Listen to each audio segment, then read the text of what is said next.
So even if you did all these horrible things on Earth, you're still not going to learn from them, because, as she says here, there's no more lessons either.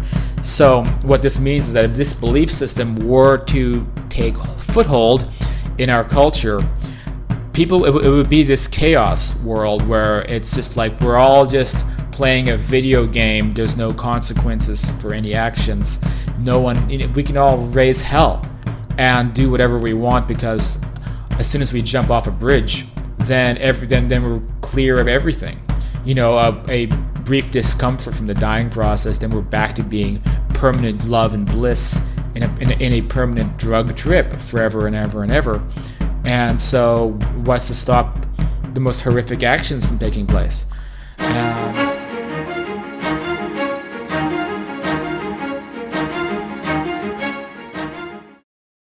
Hello and welcome to Afterlife Topics and Metaphysics. This is Cyrus, and in today's video, I just want to point out how some of these New Age beliefs, and really I think New Age is not the right terminology, we could say false light religions, false light beliefs, just legitimately creep me out, like just objectively creepy and kind of scary.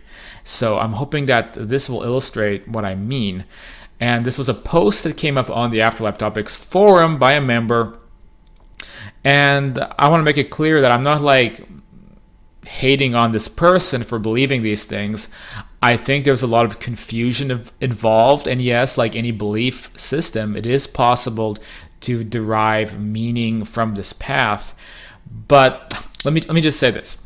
I used to be concerned that maybe there was some truth behind these particular beliefs, because I would read near-death experiences and sometimes there would be ideas that would be reminiscent of these ideas, and it would be unnerving to me because it's very anti-humanistic. So it's like anti-humanism. It's the belief that nothing matters and that we're all, the only thing that matters is assimilation.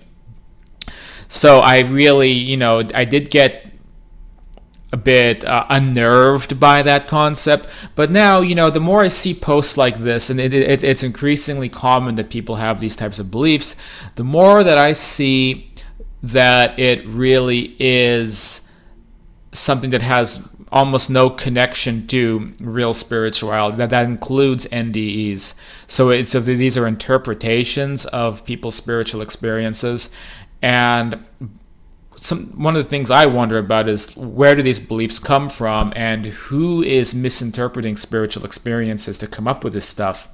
Where is it, what is the source?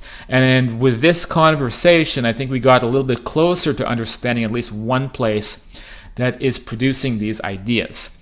So I'm going to read this off, and then we can analyze how it is, I think, just objectively really weird and really creepy. And maybe you disagree. Maybe you think that this is what spirituality is. This is what enlightenment is. And if you think so, okay, well, leave a comment down below. And we can discuss that. Although I notice with people who adopt these ideas, discussions tend to turn into like bitter arguments when you push against their beliefs. So if you can keep things civil, that's great. But there's been a lot of issues I've had over the years where I push back against these ideas, and then I'm confronted with a lot of hostility. Not by this woman, mind you, but like in a lot of different circumstances. Before we go any further, a couple notes. YouTube has been doing this thing where like somebody leaves a comment in the channel, and I see it in the notification, but it doesn't come up on the comments feed itself. And I check the spam folder, it's not in the spam folder. So I don't know what happens to the comment. It's very weird. But if you post something and you're expecting or hoping for a reply from me, that may be why you're not seeing the reply.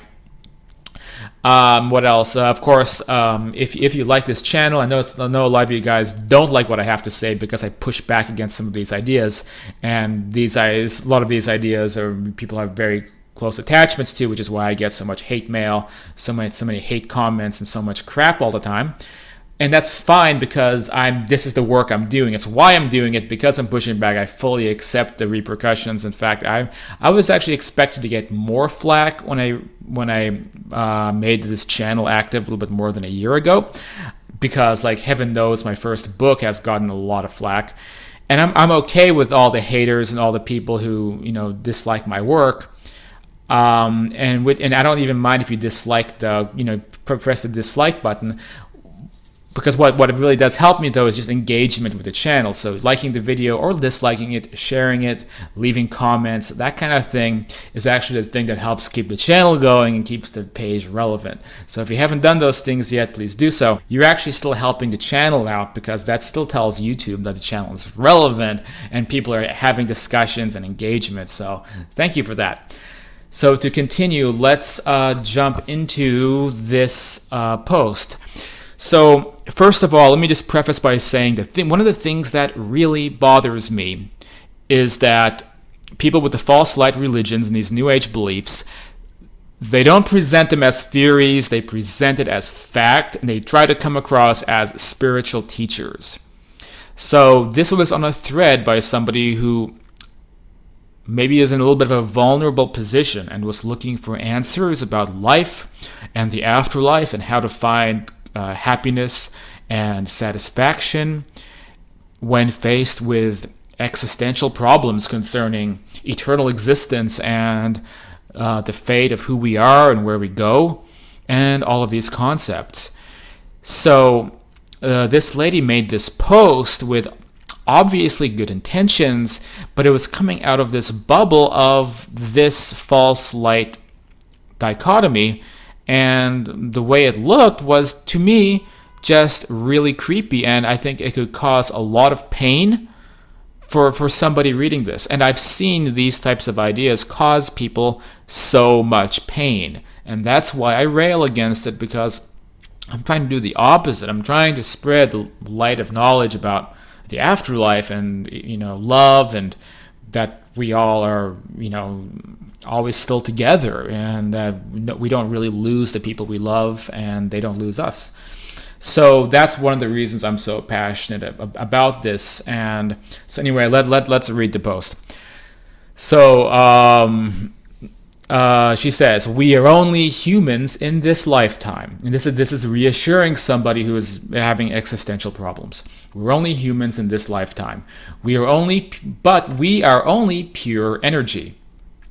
Okay, I mean, it is true. I mean, I think everything is made of energy. I think even these physical bodies are made of energy. I think consciousness is energy. I think it's all energy systems. And so it's like, okay, I'm okay with that. I don't have a problem.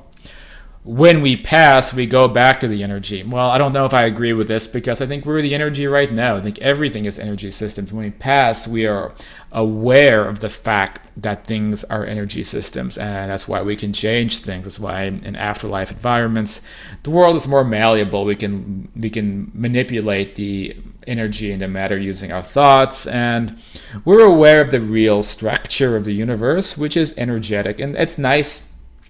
By itself, I don't know how that could help somebody with their problems, because, I mean, you can attach philosophy to that. We're all energy, which is, is that a good thing, or is that a bad thing, or does it mean anything? It depends on the philosophy that you attach to it. But okay, so far so good. There is no me or you or wives or partners. We are all one. So that's just a bombshell statement to make. So, I promise you, it's the last thing that people who have lost their wives or their partners, their brothers, sisters, their parents want to hear.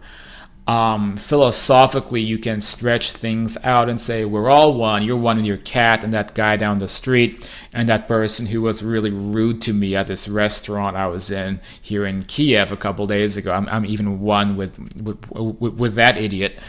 So we are all one, because we all came from one infinite creator, and the same consciousness that represents the one infinite creator is also the same consciousness that manifests in all of us, and that consciousness is built or predicated on love, I guess, the foundation of love. So we're looking at a philosophical way to approach life. So yes, we are all one, but it doesn't mean that we don't have separate individual souls, right? But the implication here is that there is no me or you or wives or partners. We are all one. So we don't just spend eternity with them. We spend it with everyone, because we are one. okay, there's some wiggle room here. This is when I began to feel very apprehensive of what was being written. Um, we don't spend it with everyone. We are one. On a philosophical basis, I get what she means, which is that we're not alone. Okay, if that's what she means, then I agree. Because we recognize ourselves with other people, in other people, which is what people who are empathic here feel. So we don't go through the existence feeling alone and by ourselves. We feel a part of everyone around us and the people we meet. And this is what love is, and it's nice. And I totally get that. But what I don't understand is why she says there is no me or you or wives or partners. Now we can extrapolate that again in that philosophical level. But what it sounds like she's saying though is that actually those roles disappear, or not just roles, but those identities or those relationships disappear. That's the implication. But so far, I wouldn't freak out about this at this point because, I get it on a philosophical level. It's maybe she should be more clear. She's not saying that those individual people disappear. Maybe, and I'm giving a lot of benefit of the doubt. What she's saying is that no one is alone because we all feel connected to each other, which would be a nicer way, I think, of explaining this. But let's go on. And all there is pure love. So you won't be troubled about what to do forever. We just are one. Now we're going into that territory where I begin to see this, in this really problematic way, because we're starting to remove individual sovereignty, individual free will, by saying that we are only pure love and that we'll never be troubled about anything else forever. What if you want to be troubled? What if you want diversity? What if you want to experience new things? What if you want to be challenged? What if you want to have new experiences? What if you want to meet people who are different than you? All of those questions come into account because these are the things that keeps the human spirit going. So this is why when I said it, there's something very anti-humanistic about this approach. Because what if you did? What if there's? I mean, the concept of this amorphous oneness and love for eternity. Well, I get where that's coming from and why that's okay. Does that mean that we surrender everything else? Now this person is no longer our wife. This person is no longer our child, and it's just oneness, and that's it.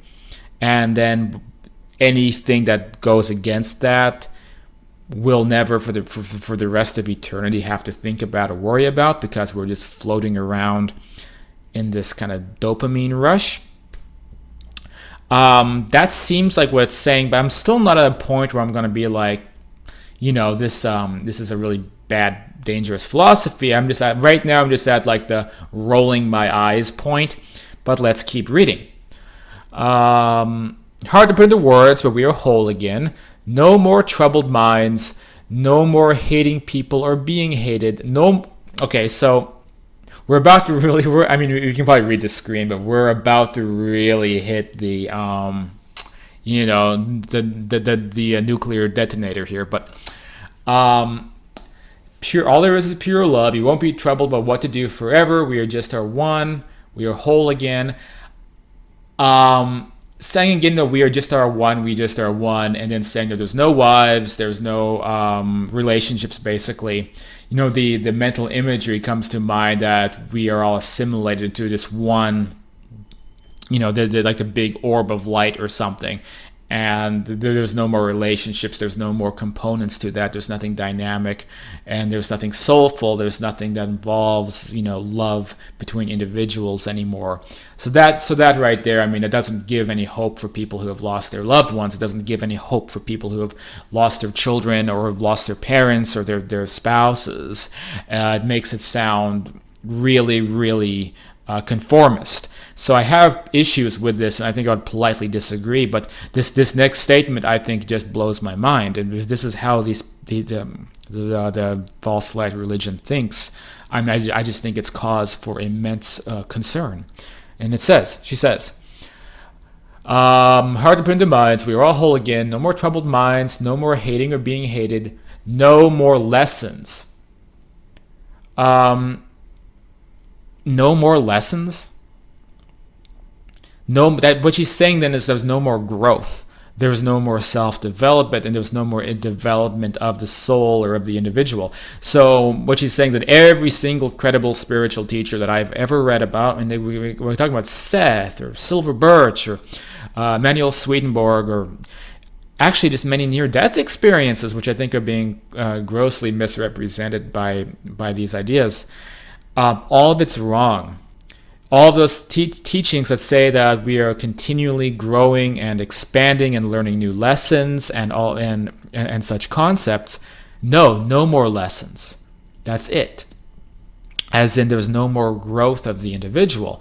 So what kind of environment would mean that we no longer have growth of the individual? A stasis, a perpetual drug trip, perhaps, a being stuck in one type of existence, in this case, pure love and bliss, forever and ever and ever.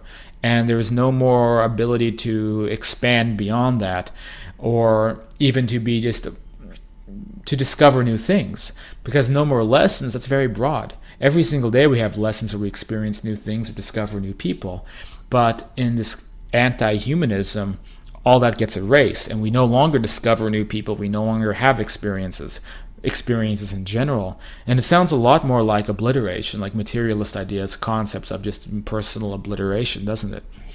So now I'm really concerned about this. She continues, no more lessons, and if we chose not to, we can defer from reincarnating. Okay, I agree with that, score one. If we choose not to, we don't have to reincarnate. So, like I said, a broken clock gets the time right every now and then. But a lifetime to us is just a blink of an eye to spirit. There is no such thing as time, yada yada, we've heard all this before. Time is a human thing too, and that's why we chose to come back again. But we don't have to, so try not to set your mind on the here and there. Just breathe, relax, and enjoy the journey called life. It'll all be over one day, and we move on. We move on into what? We move on into a world with no lessons and and eternal love and no relationships to each other. Now, I want to make something clear, because I know some of you guys who hate my work are getting your fingers ready to say, "Oh, Cyrus, you're exaggerating again. You're overreacting. This is a nice message." I haven't shown you all the screenshots, because my reaction to this was more like, what are your sources of your beliefs or how you feel this way? Let me see what I wrote.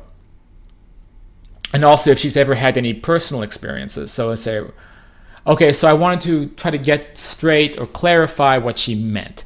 And so this is my response.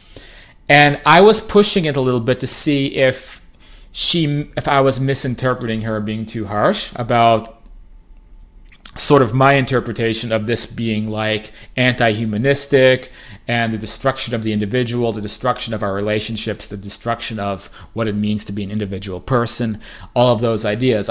Because a lot of times people will clarify and they'll say, that's not what I meant at all. I mean this on a much bigger philosophical level, that we're all one, and your child is that's just a title, but it's really a beautiful soul that we are in harmony with, and just like everybody else. You know what I'm saying. It's like it's not as crazy as you say it is. And so I wanted to clarify and see if she meant what I was worried she meant, or if she meant something that was more palatable. So I respond.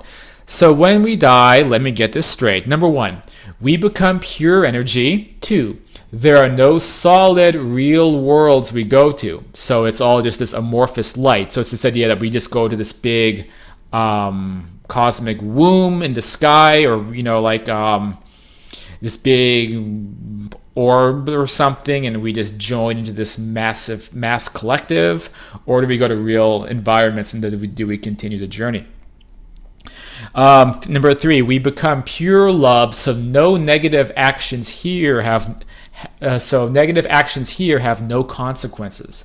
So now I'm asking about moral relativism. So if you are Jeffrey Dahmer, do you just get cured by the light and then you are instantly enlightened and you're an angel floating in heaven again? There's no consequences. So you tomorrow go shoot up a school or do any number of horrific actions against fellow man, but we are instantly just pure light beings. So there's no consequences. This is the moral relativism, which I think that I almost think that this teaching is nefarious.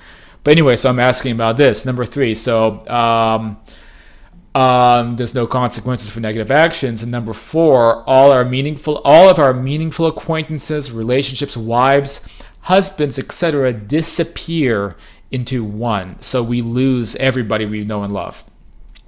5, there's no more growth and no more lessons. Now, next, I do kind of strongly disagree. In the post, I say this is mixed spirituality and egregious to the senses of those who regularly communicate with our deceased loved ones. But you wrote a perfect example of this mindset, and this is a big point. I'm guessing it's based a bit on depression. It would take somebody very depressed to come up with the idea that it's better to disappear forever from reality, creation, expression, existence, into an amorphous bliss that never ends with no content or anything else.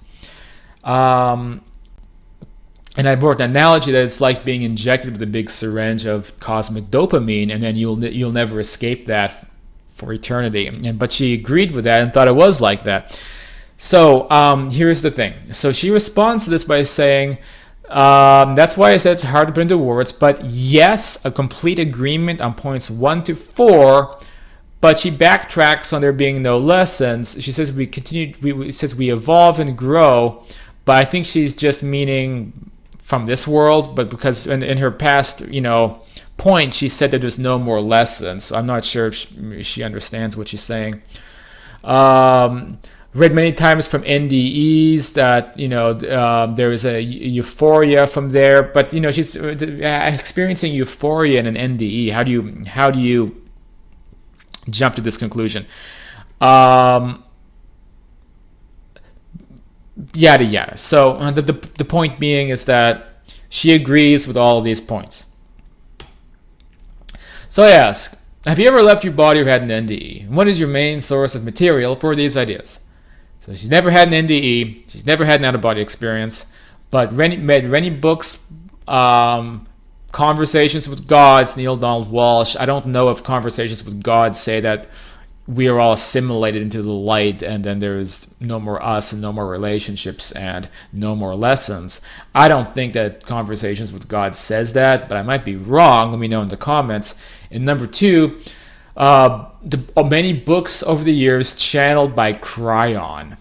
So can somebody please tell me what Cryon is? And is Cryon, whatever this creepy sounding name, it sounds like a Superman villain, is Cryon the one that's telling people that we die and we lose all of our relationships and that we no longer have lessons, we no longer experience negativity, we have no consequences for our actions here, that again, you can be Hitler or you can be any number of genocidal maniacs or just a horrible person, but all of that's wiped away and we just go into a cosmic drug-induced stupor for the rest of existence?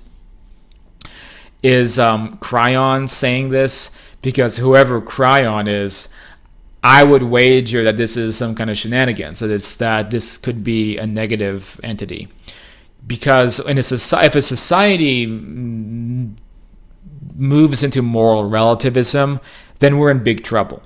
Moral relativism is the idea that what we know in our hearts through that one infinite creator, through the divine nature of existence, to be wrong, to be the opposite of love, to be against empathy, to be hurtful and harmful to the universe itself, thus harming ourselves, that these things that we know innately to be true are not true, and that you can do anything you want and get away with it, which is what she says here, and then she confirms it when I inquire about it. So that you can, again, any action you do, you die and you become instantly omniscient instantly a light being who is free of all karma or all actions that you have taken before, and you no longer, now you combine that with having no more lessons. So now you're in permanent love and light land, and you don't even have to learn any more lessons. So even if you did all these horrible things on Earth, you're still not going to learn from them, because, as she says here, there's no more lessons either. So what this means is that if this belief system were to take foothold in our culture, it would be this chaos world where it's just like we're all just playing a video game. There's no consequences for any actions. No one, we can all raise hell and do whatever we want, because as soon as we jump off a bridge, then we're clear of everything. A brief discomfort from the dying process, then we're back to being permanent love and bliss in a permanent drug trip forever and ever and ever. And so what's to stop the most horrific actions from taking place?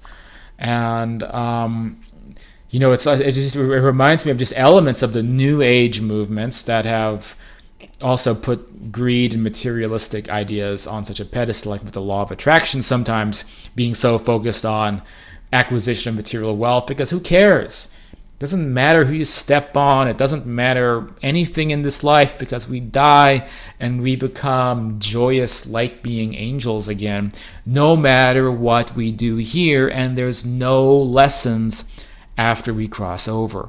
It sure is a tempting philosophy, isn't it? Because it tells you that you don't have to be responsible for anything you've ever done, to any horrible things that you've done in your life. It's not like there's going to be a life review where you have to experience all those things that you did through the lens and through the minds of other people, right? It's not like we are still our individual selves after we cross over and we have to reconcile these actions that we've done, is it? No. It all is just wiped away like a cosmic Etch-a-Sketch. So who is Cryon? If this Cryon books are teaching these things, then what is the intention behind that? Because if those ideas were to percolate out, it would mean the destruction of the fabric of society. So that's just something to think about. Maybe these Cryon books, maybe this lady is completely misinterpreting the books. Maybe the books have nothing to do with that, and the books are just completely, insensible. Maybe it's like as good as Silver Birch. Maybe it's as good as Seth or any of those other sources, Anthony Borgia or Leslie Flint. Maybe it's as good as all of that. Or maybe these Cryon books are propagating a false light religion that makes people very confused, like this lady, and then trying to teach these ideas out to other people, which are laced with feel-good words, but as soon as you apply critical thinking, you see how toxic it really is, and that is the false light religion. Anyway, thanks for watching. This is Cyrus. I am the author of books like The Afterlife and Beyond, where I tackle these New Age misconceptions in greater detail and the dangers associated with them. Again, I recommend the work of Mark Passio as he talks about the New Age deceptions. You can put that on YouTube, Mark Passio, New Age Deceptions. Very important work. And you can get involved on the Facebook group or contact me personally. I do coaching to help with what I think are the realistic perspectives of life after death, contacting deceased loved ones, and such things. You can contact me in the email address in the YouTube description. Or also, if you want to sign up for classes by becoming a patron, do that at patreon.com/afterlife topics. Thanks for supporting this work. I know it's not for everybody, but I feel like it's my mission to push back against these ideas. I'm going to continue to do so. That's all I have to say about that. I'll catch you guys next time.